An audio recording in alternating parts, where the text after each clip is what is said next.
కృష్ణాలో తెలంగాణ హక్కులను రాష్ట్ర ప్రభుత్వం కాపాడాలి, మీరేమో నాశనం చేసిరు. ప్రాజెక్టులను కేఆర్ఎంబీకి అప్పగిస్తే రాష్ట్రానికి నష్టం హరీష్ రావు. కరెంట్ ఉత్పత్తి, సాగు, తాగునీటికి గోసపడతాం, జాతీయ హోదా తెస్తామని చెప్పి ప్రాజెక్టులను కేంద్రానికి ఎలా ఇస్తారని ప్రశ్న.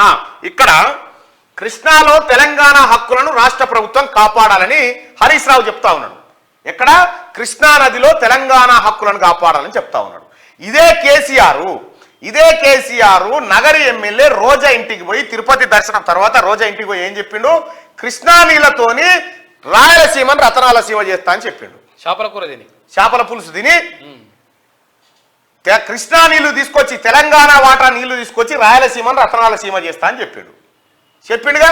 చెప్పిన తర్వాత ఏమైంది? అక్కడ ఉన్నటువంటి జగన్మోహన్ రెడ్డి ఏం చేసిండు? సంగమేశ్వరం కాడికేని ఫుట్బాల్ బుద్ధి కాడికేని ఎత్తుకొని పోయిండు, నీళ్లు కింద పొక్క పెట్టిండు. అసలు కృష్ణా హక్కులను తాకట్టు పెట్టినోడే కేసీఆర్, హరీష్ రావు కదా. కృష్ణాలో రావాల్సిన వాటాను రాకుండా ఆంధ్రాకు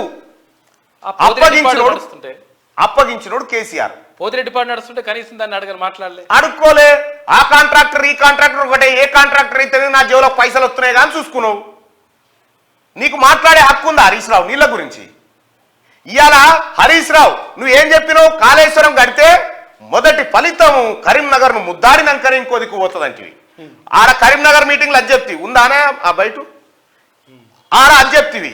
ఇటు సూర్యాపేటకు వస్తుంది, కాళేశ్వరం మొదటి ఫలితం సూర్యాపేటకే దక్కుతుందని చెప్తివి. మళ్ళీ ఇంకోతాన మీటింగ్ పెడితివి హుస్నాబాద్ కాడ, కాళేశ్వరం మొదటి ఫలితం హుస్నాబాదును ముద్దాడినాకనే ఇంకేదన్నా అవుతుందంటివి. ఈ ముద్దాడేమో కానీ ఈ పిల్లలు ముద్దాడుకొని తసుకున్న కులికిపాయ. ఎక్కడైనా మొదటి ముద్దాడుడే. మళ్ళా ఒక్కసారి ఇగో నీకు హక్కు ఉందా హరీష్ రావు? అసలు నీకు దీని గురించి మాట్లాడే హక్కు, అర్హత కూడా ఉండాలి కదా మినిమం.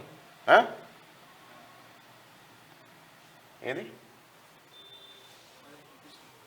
అచ్చా ఇగో చూడరా, ఇవాళ మీకు మంచి వార్త కూడా చెప్పాలి. చెప్పు. మన ముఖ్యమంత్రి కేసీఆర్ గారికి పెద్దపల్లి అంటే చాలా ప్రేమ. ఇవాళ కాళేశ్వరం ప్రాజెక్టు తొలి ఫలితం ఎవరికి వస్తుంది? పెద్దపల్లి జిల్లాకు మొదటి ఫలితం దొరుకుతుంది. కాళేశ్వరం ప్రాజెక్టు యొక్క ప్రతి చుక్క ఈ కరీంనగర్ జిల్లాను ముద్దాడినాకనే ఎక్కడికైనా ఒక చుక్క దాటుతుంది. కానీ ఇవాళ మీకు తెలవాల్సింది ఏంటంటే కాళేశ్వరం తొలి ఫలితం ఎవరికి దక్కుతుందంటే సూర్యాపేట జిల్లాకు దక్కుతుంది. తుంగతుర్తి మీకు అర్థమవుతుందా సార్? ఎక్కడికి పోయినా తొలి ఫలితం మీకే. విషయం ఏంటంటే ఇది డబుల్ బెడ్రూమ్ ఇల్లది. అయితే ఈ కాళేశ్వరం మొదటి ఫలితం పెద్దపల్లికి అని చెప్పిండు, కరీంనగర్ కని చెప్పిండు, సూర్యాపేటకు అని చెప్పిండు. ఏం చేసిండు? సింగూరు జలాలను నారాయణఖేడ్ ప్రాంతంలో పారాల్సిన సింగూరు జలాలను సిద్దిపేటకు ఎత్తుకొని పోయిండు హరీష్ రావు. ఇక్కడ ఉన్నటువంటి తపాస్పల్లి రిజర్వాయర్ దేవాదుల ప్రాజెక్టులో భాగంగా ఈ చేర్యాల మండలంలో ఉన్నటువంటి తపాస్పల్లి రిజర్వాయర్ నీళ్లను ఉల్టా మొత్తం కొండను దొబ్బి కొండల మధ్యలోకే ఎత్తుకొని పోయిండు. మరి కాళేశ్వరం ఫలితం పెద్దపల్లి దక్కే, కరీంనగర్ దక్కే, సిద్దిపేటకు దక్కే, మన సూర్యాపేటకు దక్కే, కానీ సిద్దిపేటకు ఎందుకు దక్కలే? నిజంగా కాళేశ్వరం నీళ్ళు ఇటు వచ్చేది ఉంటే నువ్వు ఇవెందుకు ఎత్తుకపోతుంటివి? ఈ లంగ పనులన్నీ చేసినావు.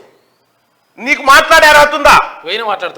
ఇగో ఈయన మాట్లాడతాడు కాళేశ్వరం ఈ సిపాయి. కాంగ్రెస్ పార్టీకి కాళేశ్వరం దాని గురించి ఏమైనా అర్థమవుతుందా? కాళేశ్వరం గురించి మీకు ఏమైనా అర్థమవుతుందా అంటున్నాడు. ఇగో ఎందుకంటే నాకు అర్థం కాదు కాంగ్రెస్ పార్టీకి కాళేశ్వరమే ఏడుపు. దాని గురించి ఏమైనా అర్థమవుతుంది అసలు వీళ్ళకు? ఇవాళ కాళేశ్వరమే లేకపోతే ఎక్కడి నీళ్లు తుంగతుర్తికి, సూర్యాపేట, డోర్నకలకు, మహబూబాబాద్ ఈ జన్మలో నీళ్లు చూద్దామా? కోదాడ ఇంకొంచెం మా ఎమ్మెల్యే చెప్తున్నారు ఆయన దానిలో కూడా 50,000 ఎకరాలు పడుతుంది. ఎస్ఆర్ఎస్పీ నుంచి కోదాడ దాకా నీళ్లు పారేటి అని అధ్యక్ష అలీసాగర్ గుత్ప అయిపోతే నిజాం సాగర్ కింద ఏదైతే చెడిపోయిన ఆయకట్టు ఉందో దాని గుత్ప ద్వారా ఇలా మనం సప్లిమెంట్ చేస్తా ఉన్నాం. అలీసాగర్ ద్వారా కొంత చేస్తా ఉన్నాం, ఎస్ఆర్ఎస్పీ ద్వారా కొంత చేస్తా ఉన్నాం. ఇప్పుడు ఒకవేళ కేసీఆర్ కథ ఎట్లుందంటే అప్పుడే ఓ పిల్లగాడు పుట్టిండు, 5 ఏళ్ళు అయిండు. ఈ పిల్లగాడు లేకపోతే ఈ తాతగారు పుడుతుండేనా? ఈ పిల్లగాడు లేకపోతే ఈ అమ్మమ్మకి జీవితం ఎక్కడదని చెప్తుండన్నట్టు. ఈ కాళేశ్వరం ఎత్తింది లేదు, బయట బుడపొరగాడు ఉచ్చబోసినట్టు కూడా పోసింది లేదు. అప్పటికే ఇవన్నీ వాడుతా ఉన్నాయి, కోదాడ దాకా నీళ్లు పోతా ఉన్నాయి. నీవు డిస్ట్రిబ్యూషన్ కాలువలే కట్టకపోతివి, నీ బసవపురం ప్రాజెక్టే కాకపోయా, గంధమాల కాడ పునాదే తీయకపోతివి, నీ 9వ ప్యాకేజ్ ఆన్నే వాడు ఉండే, 10వ ప్యాకేజ్ ఆన్నే ఉండే, సంగమేశ్వర బసవేశ్వర శిలా పలకాలు వలిగిపోయాయి. ఇక ఏం చెప్తున్నాడు? సముద్రంలో దోష నీళ్లు పోసి సముద్రం అంతా నేను తెచ్చినా అని చెప్తున్నాడు అన్నట్టు. ఈ కోదాడ దాకా పోయే నీళ్లు, ఈ నీళ్ళు ఎక్కడి అంటే ఇట్లా పోయే ఏది ఖమ్మం మీదకి పోయే నీళ్లు ఎస్ఆర్ఎస్పి ఫ్లడ్ ఫ్లో కెనాల్ అది కాకతీయ కెనాల్ ఒకటి, ఫ్లడ్ ఫ్లో కెనాల్ అని రెండు ఉంటాయి. ఎస్ఆర్ఎస్పి శ్రీరామ్ సాగర్ ప్రాజెక్టు, ఆ ప్రాజెక్టు ద్వారా వచ్చే రెండు కాలువలు అక్కడికి నీళ్లు తీసుకొని పోతాయి. దీంట్లో కేసీఆర్ పాత్ర గాని కేసీఆర్ కుటుంబ పాత్ర గాని ఏకానమందం లేదు. పొన్నాల లక్ష్మయ్య గారిని అడగండి, పొన్నాల పక్కనే ఉంటాడు కదా పొన్నాల లక్ష్మయ్య గారు, అడగండి. చెప్తారా ఆయన? జనగామ సస్యశ్యామలం కావాల్సిన తపాసుపల్లి నీళ్ళని సిద్దిపేటకి ఎట్లెత్తుకపోయారు అడుగురు చెప్తారు. ఆయన మీ పక్కపోయి ఉంటారు పొన్నాల లక్ష్మయ్య గారు, మీరు ఆడుంటే ఒకటి లేచి ఒకటి ఎయ్యిరి ఆయనని. ఆయన ఇంజనీర్ స్వయాన. వీళ్ళు ఇంజనీర్లు వీళ్ళు కాళేశ్వరం గురించి కాంగ్రెస్ వాళ్ళకి ఏం తెలుసు అంటుడు. నిజంగా ఎవరికి అర్థం, ఒక కాంగ్రెస్కే కాదు ఎవరికి అర్థమైతలేదు కాళేశ్వరం గురించి. మొన్న ఏం చెప్పిండి అన్న మాట్లాడుకుంటా కాళేశ్వరం అప్పు ఎప్పుడో తీరిపోయిందో అని చెప్పిండు. సురువే కాలే అప్పటికి, ఇంకా ఫస్ట్ కిస్తే కట్టలే మనం. ఇదా అరే అగో ఇష్టం వచ్చిన సొల్లు మాట్లాడతా అంటే నాతోనే మాట్లాడేది. బొట్టు బొట్టు రక్తం ఖర్చు పెట్టి నా మెదడు ఖర్చు పెట్టి కాళేశ్వరం కట్టి కాళేశ్వరం పనికి రాలేదా నీకు? దాని గురించి మాట్లాడే ముఖమా నీ తెలివి పాడగలను. ఇక్కడ గత్యమా భారతదేశంలో కాళేశ్వరం లాంటి ప్రాజెక్ట్ ఒకరిద్దరు రండి సార్, జరిగి చూడాలి మీరు, మీరు చూడాలి. ఎందుకంటే ఇంత బయటపై మాటలు భూమి మీద ఎవరు చెప్పడు. ఒకరిద్దరు రండి సార్, వీడికి వచ్చి చూడుర్రి, చూస్తే తెలుస్తుంది ఇలా కథలన్నీ. తీన్మార్ మన నవద్దం చెప్తుండా నిజం చెప్తుండా అనేది మీకు కూడా తెలుస్తుంది. వాళ్ళ మాటలే కదా ఇవన్నీ, వాళ్ళు మాట్లాడిన మాటలే కదా. ఇక చూడు, నీకేం తెలుసు తిరిగినా కొడుకు కత్యముఖమా పత్యముఖమా? ఇష్టం వచ్చిన సొల్లు మాట్లాడతా అంటే నాతోనే మాట్లాడేది. బొట్టు బొట్టు రక్తం ఖర్చు పెట్టి నా మెదడు ఖర్చు పెట్టి కాళేశ్వరం కట్టి కాళేశ్వరం పనికి రాలేదా నీకు?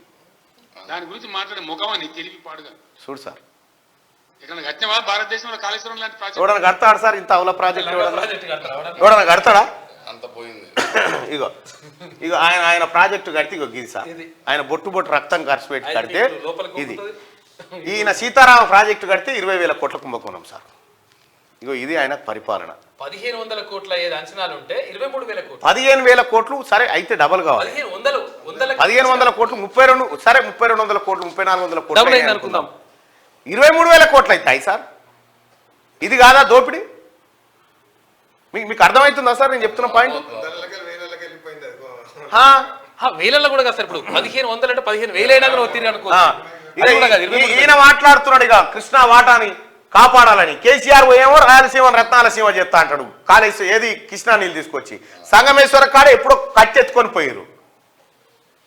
వీళ్ళు తెలంగాణ ప్రయోజనాలు ఇతర రాష్ట్రాలకు తాకట్టు పెట్టి వీళ్ళు తెలంగాణ మీద గౌరవం గారుస్తా ఉన్నారు.